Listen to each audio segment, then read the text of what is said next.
അസ്സലാമു അലൈക്കും വറഹ്മത്തുള്ളാഹി വബറകാതുഹു. ബഹുമാനപ്പെട്ട സൗബാൻ റളിയല്ലാഹുവിൻ്റെ തൊട്ടു ഇമാം തിർമിദി റിപ്പോർട്ട് ചെയ്ത ഹദീസായിട്ട് ഹബീബായ റസൂലുള്ളാഹി സ്വല്ലല്ലാഹു അലൈഹി വസല്ലമ തങ്ങൾ ചൊല്ലു, മൻ ഫാറഖ റൂഹുഹു ജസദഹു വഹുവ ബരീഉൻ മിൻ സലാസിൻ ദഖലൽ ജന്ന. ഒരാൾ അയാളെ ശരീരത്തിൽ നിന്നിട്ട് റൂഹ് വിട്ടുപിരിഞ്ഞപ്പോൾ അയാൾ 3 കാര്യത്തെ തൊട്ട് ഒഴിവായിട്ടുണ്ടെങ്കിൽ അയാൾ സ്വർഗത്ത് കടക്കരുത്. പക്ഷേങ്കിൽ 3 കാര്യം ഒരാൾ ഉണ്ടുണ്ടായെങ്കിൽ അയാൾ സ്വർഗത്ത് കടക്കല്ല. ഈ 3 കാര്യം അയാൾക്ക് സ്വർഗത്തെ കടക്കടെ തൊട്ട് തടയിടുന്നുണ്ട്. ഏതല്ല? 1 അൽ ഗുലൂലു, 2 ദൈന്, 3 കിബിർ. ഗുലൂല് ചെന്നെങ്കിൽ വഞ്ചന. സാധാരണയായിട്ട് യുദ്ധത്തിൽ കിട്ടിയതായ ഗനീമത്ത് സ്വത്തിനെ കട്ടുബേക്കിടക്ക് ഗുലൂല് ചെല്ലാറ്. അതല്ലാതെ ബാക്കിലെ എല്ലാ വഞ്ചനയും അതിൽ പെടരും.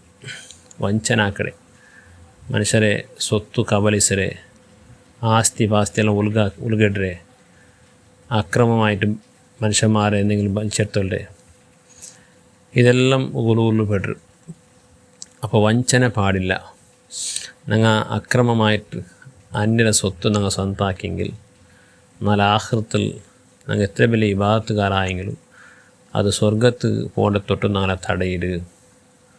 അപ്പോൾ ഞങ്ങൾ ജീവിക്കുന്ന കാലത്തോളം ആരെ വഞ്ചനാക്കാണ്ട് ഡോങ്കിയാക്കാണ്ട് നേരിൽ ജീവിച്ചെങ്കിൽ സലാമത്ത്, അല്ലെങ്കിൽ ആഖിറത്തിൽ ഞങ്ങൾ കുടുങ്ങേണ്ടി വേണ്ട.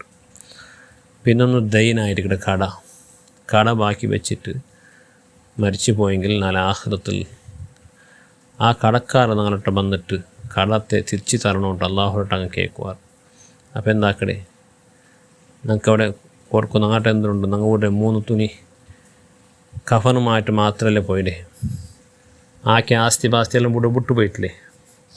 എന്ത് കൊടുക്കോ എന്തും ഇല്ലാണ്ടായെങ്കിൽ ഞങ്ങളെ അമൽ അങ്ങ് കൊടുക്കേണ്ടി വേണ്ട. ഞങ്ങൾ നിസ്കരിച്ച നിസ്കാര, ഞങ്ങൾ നോക്കിയ നോമ്പ് അതെല്ലാം കൊടുക്കണം. പിന്നെയും കടക്കാർ ബാക്കിയുള്ള ആരുണ്ടായെങ്കിൽ അങ്ങനെ ബെടക്ക് എടുത്തിട്ട് ഞങ്ങളെ തലയ്ക്ക് കെട്ടി വിൽക്കാറ്.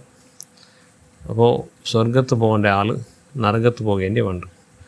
അതുകൊണ്ടായിട്ട് റസൂലുള്ളാഹി സ്വല്ലല്ലാഹു അലൈഹി വസല്ലം തങ്ങൾ മെയ്യത്ത് നിസ്കാരത്തിനായിട്ട് ഒരു മെയ്യത്ത് വന്നപ്പോൾ ആ മെയ്യത്തിന് മേൽ കട ഉണ്ടാണ് കേട്ടുകൊണ്ടിരുന്നത്.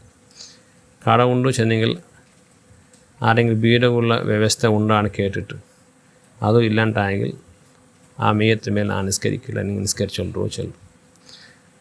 അപ്പോൾ അത്തരം ഗൗരവമായിട്ട് അതിനെ കണ്ടുകൊണ്ടിരുന്നാർ.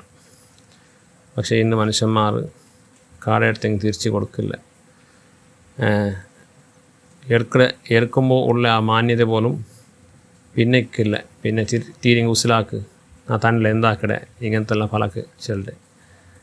അപ്പോൾ എടുക്കുമ്പോൾ ആ കൊടുക്കുന്ന ആൾ എത്ര നല്ല മനസ്സിലായിട്ട് കൊടുക്കടേ, നല്ല വേർക്കത്തിന് ഭാവം കഷ്ടത്തുണ്ടല്ലേ ചെന്നിട്ട് സഹായിച്ചിട്ട് കൊടുക്കുന്ന സന്ദർഭത്തിൽ 2 കയ്യിൽ അത് എടുത്തോണ്ട് പിന്നെ അതിൽ ടൈമായപ്പോൾ കൊടുക്കാണ്ട് കടിപാട്ടത് അതേ വലിയ വഞ്ചനായിട്ടിരിക്കുന്നത്.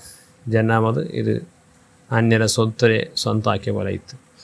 അവിടെ ജൻ്റെ എഫക്റ്റ് ആയിത്ത്. അതുകൊണ്ട് കട ചെല്ലത് ആഖിറത്തിൽ മനുഷ്യരെ ചെമ്മ എഫക്റ്റ് ഉണ്ടാക്കുന്നത്. സ്വർഗത്ത് അവർക്ക് കടക്കോ സാധ്യമേ ഇല്ല.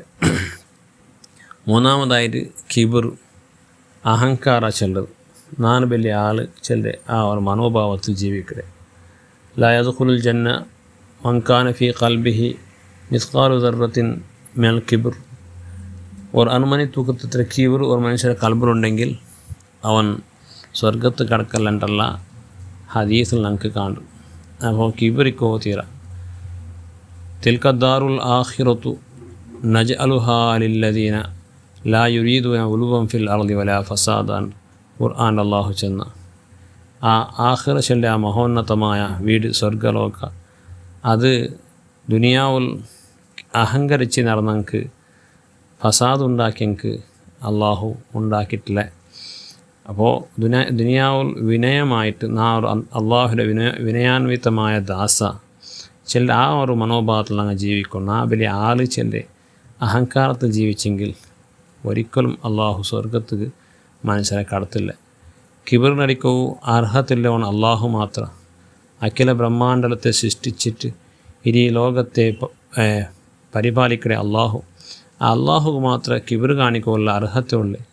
ഈ മനുഷ്യ വെറും താന്നോണു എല്ലാ ഓരോ മിനിറ്റിലും അള്ളാഹുലേക്ക് ആശ്രിതനായ മനുഷ്യ ആ അള്ളാഹുടെ ആ വസ്ഫിടെ സ്വന്തമാക്കിയിട്ട് നടക്കടിച്ചെന്നെങ്കിൽ അത് അള്ളാഹു തീരെ ഇഷ്ടപ്പെടാത്തൊരു കാര്യം. അതുകൊണ്ട് കിബിർ നടിക്കോ തീര. വലിയങ്ങളെ കാണുമ്പോൾ ഞങ്ങൾ മനസ്സിൽ പറഞ്ഞു, ഈ വലിയ ആൾ നന്നാണ്ടി ബയസി ആറുണ്ടു, നന്നാണ്ടി ആൾ ഇബാദത്തയിൽ എടുത്തത്, അയാൾ ഈ വയസ്സിൽ പോലും അയാൾ പരിശുദ്ധമായ ദീനിൽ ഉറച്ചു നിന്നിട്ട് അയാളുടെ വയസ്സ് പറയുമ്പോൾ ഞാൻ എന്തായിരിക്കട്ടെ ആറ് കൊന്നുണ്ട്. ഇങ്ങനെ വിചാരിച്ചിട്ട് വലിയങ്ങൾ നിങ്ങൾ ഗൗരവം കൊടുക്കണം. ചെറിയങ്ങളെ കാണുമ്പോൾ നിങ്ങൾ വിചാരിക്കണം, ഇത് ചെറിയ ചെറുക്ക അല്ലെങ്കിൽ ചെറിയ ബാലക്കാർ, ഇന്നും അവനക്ക് എത്ര ടൈമുണ്ട് നല്ലാവൂ, നല്ല വയസ്സ് എത്തുമ്പോൾ അവൻ എത്ര നല്ലതായിരിക്കും. ആ നിലയ്ക്ക് വിചാരിച്ചിട്ട് ചെറിയങ്ങളുടെ നമുക്ക് കിർഫ കാണിക്കണം. അല്ലാണ്ട് വലിയങ്ങളെ കാണുമ്പോൾ നിസാറാക്കടെ ചെറിയങ്ങോ ഗദരിസരെ ഇതെല്ലാം കിബിറിൻ്റെ ലക്ഷണമായിട്ടിരിക്കട്. അപ്പോൾ ഞങ്ങൾ ഇന്നത്തെ നിസാരമായ കണ്ണിൽ കാണാണ്ട് നല്ല സ്വന്തമായിട്ട് ഞങ്ങൾ നിസാറാക്കിയിട്ട് ഞാൻ വെറും ബെടക്ക് എല്ലാവരും മനോഭാവത്തിൽ ജീവിച്ചെങ്കിലേ മനുഷ്യൻ നല്ലാവുള്ളൂ. ഞാൻ വലിയ നല്ലാവണു, ഞാൻ സ്വഭക ഞാനേതായാലും സ്വർഗത്ത് കടന്നിട്ടായിട്ട് ബാക്കിയുള്ള വിഷയത്തിൽ ഞാൻ ചർച്ചയാക്കണു ചെല്ല ആ ഒരു മനോഭാവം അത് അഹങ്കാരത്തെ പരമാവധിയായിട്ടിട്ട് അതിൽ ഒരിക്കലും മനുഷ്യ വിജയിക്കുകയോ പോകണ്ടില്ല. അപ്പോൾ ഈ 3 കാര്യത്തെ നിങ്ങൾ ജാഗ്രതയാക്കണം. അള്ളാഹു സുബ്ഹാനഹു വ തആല ഈ 3 കാര്യത്തിൻ്റെ ഒഴിവായിട്ട് ഈമാൻ സലാമത്തായിട്ട് മരിക്കടെ മുത്തഖീങ്ങളുടെ കൂട്ടത്തിൽ അള്ളാഹു നാളെപ്പെടുത്തി അനുഗ്രഹിക്കട്ടെ. എല്ലാ ആഫത്തും മുസീബത്തും തൊട്ട് അള്ളാഹു നാളെയും കുടുംബത്തെയും കാത്തുരക്ഷിക്കട്ടെ. ആമീൻ ബിഫദ്ലി സല്ലല്ലാഹു അലാ മുഹമ്മദ്.